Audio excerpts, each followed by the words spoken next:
গণশিল্পী ৰাজীৱ শদিয়াৰ সহধৰ্মিনী আমাৰ সৈতে আছে। আমি সকলোৱে কৈ আছো যে ৰাজীৱ শদিয়া আমাৰ মাজত আছে আৰু থাকিব। ৰাজীৱ শদিয়া অমৰ। আজি আপুনি আপোনাৰ সন্তানৰ কথা কৈছে, সন্তানক ৰাজীৱ শদিয়াৰ দৰে আপুনি প্ৰস্তুত কৰি দিব আগন্তুক দিনবোৰত। পৰিকল্পনা কি? পৰিকল্পনা আচলতে এই মুহূৰ্তত মইনো কি ক'ম, ল'ৰাটো আচলতে দেউতাক যেনেকুৱা, দেউতাকৰ মানে কাৰ্বন কপি বুলি ক'ম। ল'ৰাটো দেউতাকৰ কাৰ্বন কপি মোৰ ল'ৰাটো দিব, আৰু সিও মানে দেউতাককে অনুসৰণ কৰে। যিমান সি দেউতাকক এতিয়া 7 বছৰ দিন পালে, দেউতাকক মানে দেউতাকৰ লগত সি ইমানেই মানে সংপৃক্ত, দেউতাকৰ লগত ইমানেই মানে তাৰ মোৰ লগত যিমান তাৰ ৰিলেশ্যনটো যেনেকুৱা, কিন্তু দেউতাকৰ লগত তাৰ মানে বেছি, মানে দেউতাকৰ লগত তাৰ মানে সম্পৰ্কটো মানে কি বুলি ক'ম, মই ভাষাৰে বুজাব নোৱাৰোঁ। ল'ৰাটোক মই আগবঢ়াই দিম। আপোনালোকৰ সহায় সহযোগিতা লাগিব, ৰাইজে আশীৰ্বাদ কৰিব লাগিব, দিহা পৰামৰ্শ দিব লাগিব। সেয়াই। আৰু ইমান জনগণ আহিছে, মই কি বুলিনো কওঁ, ধন্যবাদ জনাওঁ, কৃতজ্ঞতা কেনেদৰে জনাওঁ, কেনেদৰে সেৱা ধৰোঁ, মই ভাষাৰে বুজাব নোৱাৰোঁ। আচলতে আপোনালোকে ক'তোৱে ত্ৰুটি ৰৈ যাবলৈ দিয়া নাই। মানে এখন অধিৱেশন পাতিলে যিমান সুশৃংখলিত ব্যৱস্থা হয়, তাতোকৈ যেন বহুগুণ সুশৃংখলিত এক ব্যৱস্থা আপোনালোকে কৰিছে। আমি ভোজনালয় চালোঁ, আমি আপোনালোকৰ চাহগৃহ চালোঁ, য'ত গায়ন বায়নৰ নাম চলি আছে সেয়া চালোঁ, য'ত সভা চলি আছে সেয়া চালোঁ। ক'তোৱে ত্ৰুটি ৰৈ যাব দিয়া নাই। মানে গোটেই শদিয়াবাসী এইটো সফল কৰি তুলিলে। মই আপোনালোকৰ চেনেলৰ যোগেদিয়ে সমূহ শদিয়াবাসী ৰাইজক সেৱা জনাইছোঁ, ধন্যবাদ জনাইছোঁ।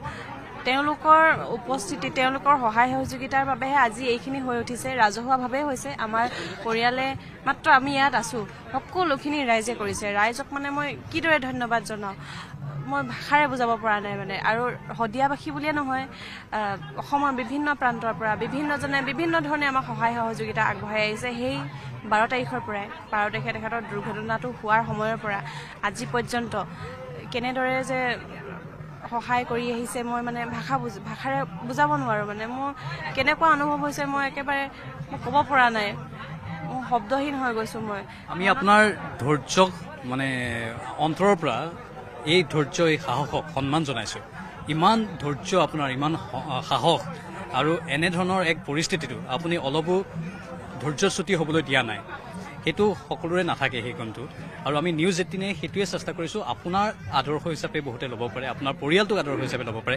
আজি আহি আমি ইয়াত দেখিছোঁ যে এজনো পৰিয়ালৰ সদস্য নথকাকৈ ঠাইখিনি থকা নাই।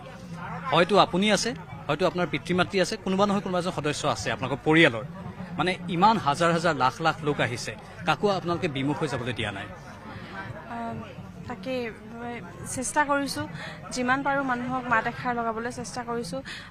বহুতো থাকিও গৈছে মাত লগাবলৈ, তেওঁলোকে যাতে দায় দোষ নধৰে, আৰু নিজৰ বুলি ভাবি সকলোকে নিজকো চম্ভালি লওক আৰু আনকো চম্ভালক আজিৰ দিনটোত, মই তাকেই কামনা কৰিছোঁ। আৰু যিসকলে অহা নাই এতিয়ালৈকে, তেওঁলোকক মই নিমন্ত্ৰণ জনাইছোঁ মানে। আৰু আপোনালোকো আহাৰ গ্ৰহণ কৰি যাব সকলোৱে। মই কি ক'ম, মই একদম শব্দহীন মানে। মোৰ আজি মোৰ ইমান ৰাইজ দেখি মোৰ ভালো লাগিছে। এফালে মানুহজন নোহোৱাৰ দুখটো আছে যদিও তেখেতৰ অনুপস্থিতি মই অনুভৱ কৰিছোঁ, কিন্তু ইমান ৰাইজৰ মাজত তেখেত যিহেতু ৰাইজৰে মানুহ আছিলে, ৰাইজ আহিছে যেতিয়া তেখেতো আছে ইয়াত। মোৰ সেইটোৱে। এই ৰাইজে তেখেতক জীয়াই ৰাখিব। আৰু আপোনালোকৰ কিবা পৰিয়ালৰ তৰফৰ পৰা কিবা নিজা পৰিকল্পনা আছে নেকি ৰাজীৱ শদিয়াক জীয়াই ৰাখিবলৈ? আমাৰ পৰিয়ালৰ লগত আলাপ আলোচনা চলি আছে। আজি আদ্যশ্ৰাদ্ধখন আৰু অহাকাইলৈ আমাৰ ভাওনা এখনো উৎসৰ্গা কৰা হৈছে তেখেতৰ নামতে।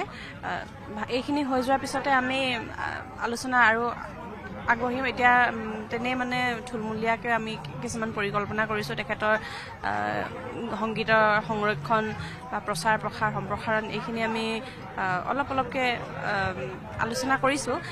এইখিনি হৈ লওক, তাৰপিছত আমি নিশ্চয় অৱগত কৰিম। সকলোৱে দিহা পৰামৰ্শ লাগিব, তাকে পাৰিব। কাৰণ আপোনালোকে এই অনুষ্ঠানেই ইমান সুন্দৰ আৰু সফল কৰিছে, আৰু আপোনালোকে পাৰিব, সেইটো আমাৰ বিশ্বাস আছে।